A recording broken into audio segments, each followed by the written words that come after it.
Escuchábamos por un lado a Ignacio Lula da Silva, perdón, después de las elecciones en Brasil. Por otro lado escuchábamos a Jair Bolsonaro, ambos haciendo referencia a la segunda vuelta. Esto tiene que ver con las elecciones del día domingo, donde todos, principalmente las consultoras, erraron el pronóstico en cuanto a la cantidad de votos que sacó Jair Bolsonaro. Lula hacía referencia y agradecía al Partido de los Trabajadores, a la gente. Jair Bolsonaro hacía referencia a la mentira que se iba a terminar en Brasil. Y en referencia a esto tenemos en línea a Cristian Lamesa, analista geopolítico, que nos va a ayudar a entender un poquito más este escenario que se abre con la segunda vuelta en Brasil. Buenos días, Cristian Lamesa, ¿cómo estás? Hola, buenos días. Un enorme placer para mí estar con vos y con la audiencia de la radio. Muchas gracias por tu tiempo y te queremos preguntar para arrancar, ¿por qué fue este error de las consultoras en cuanto a la subestimación que hubo en cuanto al candidato Jair Bolsonaro? Bueno, vos sabés que pueden haber múltiples causas que generen este tipo de errores, pero creo que fundamentalmente hay algo que es recurrente, y es cuando las consultoras, en lugar de generar un trabajo profesional, más bien parecería que tratan de influir a ciertos sectores de la sociedad en cuanto al voto. Me parece que muchas oportunidades se dan en este sentido, porque curiosamente muchas veces los errores van en beneficio, digamos, de lo que serían los intereses del establishment en determinados momentos de la historia. Perfecto. Y en cuanto a la diferencia que hay, se hablaba de que Lula iba a conseguir ganar en primera vuelta con varios puntos de ventaja, cosa que no sucedió. ¿Cuáles fueron los principales estados que marcaron la diferencia en esta votación? Bueno, fundamentalmente creo yo que el estado de San Pablo hizo una diferencia tremenda, un estado en el que se espera una muy buena elección de Lula, y bueno, la elección fue muy favorable a Jair Bolsonaro.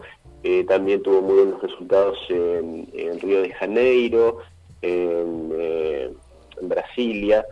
pero yo creo que fundamentalmente es como decíamos antes, esta cuestión de hacer como que los deseos se vuelvan una realidad, y en lugar de analizar realmente la situación. Yo creo que en esto hay un punto determinante, y es que a veces, yo lo digo paradójicamente, ya que tengo simpatías de izquierda, pero paradójicamente muchas veces las fuerzas de izquierda parecería que se divorcian del sentido común de sus pueblos o de las sociedades a las que deberían representar. Y lo digo puntualmente porque en el caso de Brasil estamos hablando de una sociedad que es muy conservadora, que mira con buenos ojos y con mucho agrado a ciertos valores tradicionales, a cuestiones que tienen que ver con el patriotismo, con la familia, con la fe, y hay veces que esas banderas se le dejan a otros sectores que aparentemente no son los que van en pos del beneficio de las grandes mayorías. Sin embargo, son los que deberían representar esas grandes mayorías los que parecen no entender estos mensajes, y en este caso puntual parecería ser que el presidente Bolsonaro es el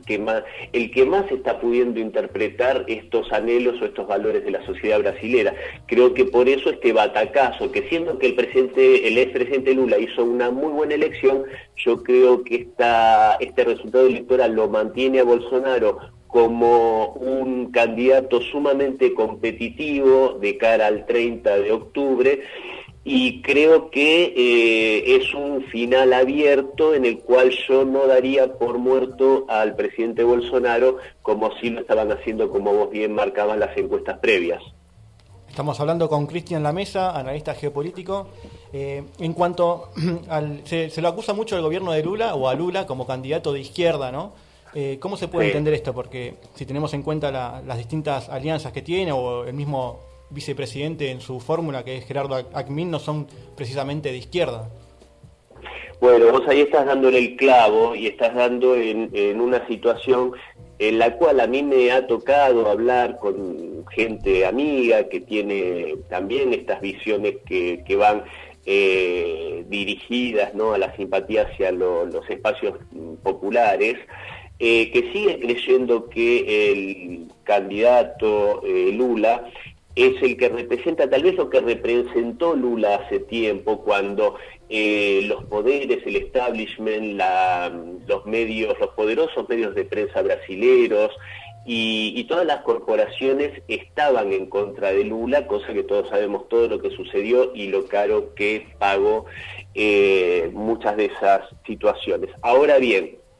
hoy sinceramente basta con ver, como vos muy bien mencionabas, quién es el candidato a vicepresidente de Lula, qué intereses representa y cómo abroqueladamente el establishment brasilero, la burguesía paulista, la banca, inclusive yo diría más, yo subiría la apuesta y diría que hoy Lula es también un poco el candidato de Biden, de Joe Biden, y de cierto sector globalista internacional, de este globalismo financiero. Entonces yo creo que es un error no entender que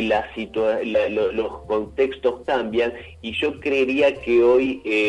Lula no representa lo que representó, y que de ganar va a ser un gobierno bastante variopinto, ni mencionar que va a tener las cámaras legislativas muy divididas y muy en contra, y aparte va a tener un conflicto muy interno en los 5 partidos que conforman la coalición que ha formado. Entonces creo que hay veces que a ciertas personas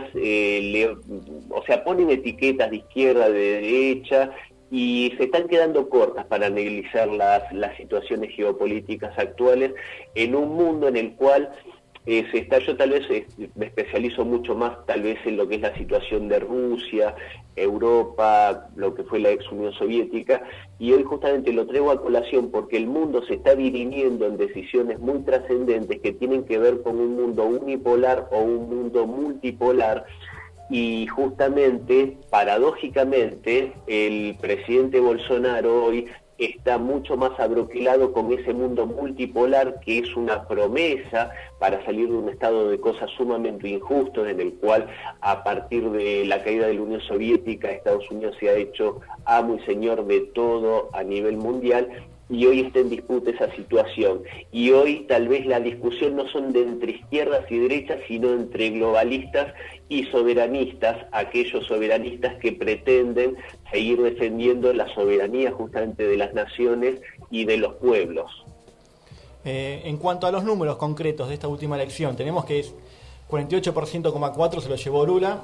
43,2% se lo llevó el Partido Liberal con Jair Bolsonaro, y la que está en disputa, lo más importante, sería Simón Tebet, ¿no?, que ya estaría anunciando a quién va a apoyar. Sí, yo creo que ahí va a haber una definición, si bien yo no sé bien hasta qué punto en la práctica va a tener tanta relevancia lo que digan estos candidatos, del mismo modo que Ciro Gómez, que de todos modos anticipó, según tengo entendido, que la preferencia iría por Bolsonaro. Yo en este punto creo que ya lo han dicho en las horas posteriores a la primera ronda electoral, se van a ir a buscar hasta el día 30 los votos estado por estado, y yo creo que en ese sentido ahí va a estar un poco el secreto, ¿no? De qué modo en estos días que faltan para la definición van a poder estos dos candidatos enamorar a esos votantes que tomaron otras opciones, e inclusive a los que no fueron a votar. Entonces yo creo que ahí tal vez me arriesgaría a decir que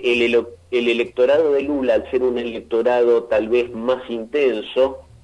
más comprometido, tal vez está cerca de su techo. Y yo creo que con el discurso, como yo decía antes, que tiene que ver más con esos valores tradicionales,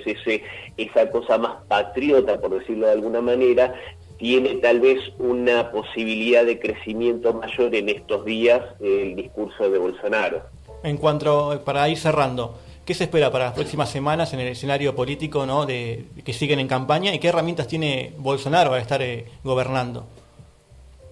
Bueno, obviamente siempre el que está gobernando se sabe que tiene algunas herramientas extras, aunque también por otro lado está comprobado que no es tampoco ni basta ni es suficiente salir a tomar determinadas acciones en los días anteriores a las elecciones para poder en la práctica atraer voluntades. Yo creo que va a haber mucho, yo creo que tendría que haber mucho, esto se había mencionado algo, en cuanto como una crítica a la campaña, se ha hablado mucho del pasado, el brasilero generalmente tiende a querer o a buscar o a necesitar que le hable más del futuro, es un país que tiene una autoestima muy grande, tiene un nacionalismo muy grande también, entonces yo creo que va a ser un juego un poco que tengan que ir entre esas dos cosas, entre ese discurso que tenga realmente un sustento en cuanto al futuro y por otro lado esto de centrarse realmente en lo que de verdad le interesa a la sociedad brasilera, que muchas veces no tiene que ver con agendas que se imponen desde el exterior, como decía antes, estos sectores globalistas que son muy bien representados, por ejemplo, por Joe Biden en este momento. Agradecemos tu contacto y la información, esperemos tenerte nuevamente ya con el resultado del 30 de octubre. Va a ser un placer, cuenten conmigo y bueno, el agradecido soy yo por el llamado y les dejo un abrazo grande. Muchas gracias. Hablamos con Cristian Lamesa sobre las elecciones de Brasil y el próximo panorama político en nuestro país vecino.